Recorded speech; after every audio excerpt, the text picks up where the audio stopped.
Teams review options for the next Artemis I launch attempt. The National Space Council meets in Houston. And Webb captures a new image of a cosmic tarantula. A few of the stories to tell you about this week at NASA. After standing down on the Artemis I launch attempt September 3rd due to a hydrogen leak, teams have decided to make the necessary repairs while the Space Launch System rocket, or SLS, remains at Launch Pad 39B.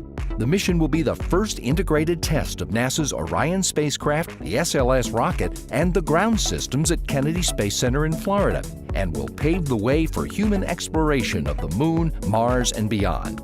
Follow along as Artemis I mission managers evaluate options for the next launch attempt by checking out the Artemis blog at blogs.nasa.gov/Artemis.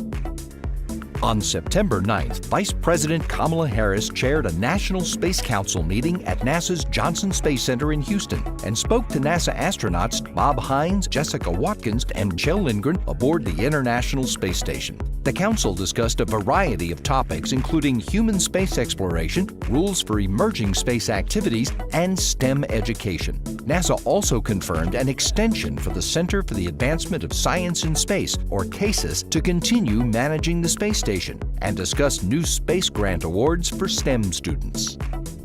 Our James Webb Space Telescope captured thousands of never-before-seen young stars in a new image of stellar nursery 30 Doradus, also known as the Tarantula Nebula. Located about 161,000 light-years away from us in the Large Magellanic Cloud, the nebula is the largest and brightest star-forming region near our own galaxy and is home to the hottest, most massive stars known. One of the reasons the Tarantula Nebula is interesting to astronomers is the furious rate at which it produces new stars. NASA's Double Asteroid Redirection Test, or DART spacecraft, recently got its first look at Didymos, the double asteroid system that includes its target, Dimorphos. The first look is a composite of 243 images taken by a camera on board the spacecraft. On September 26th, DART will intentionally crash into Dimorphos, the asteroid moonlet of Didymos. While the asteroid poses no threat to Earth, this will be the world's first test of the kinetic impact technique, using a spacecraft to deflect an asteroid for planetary defense.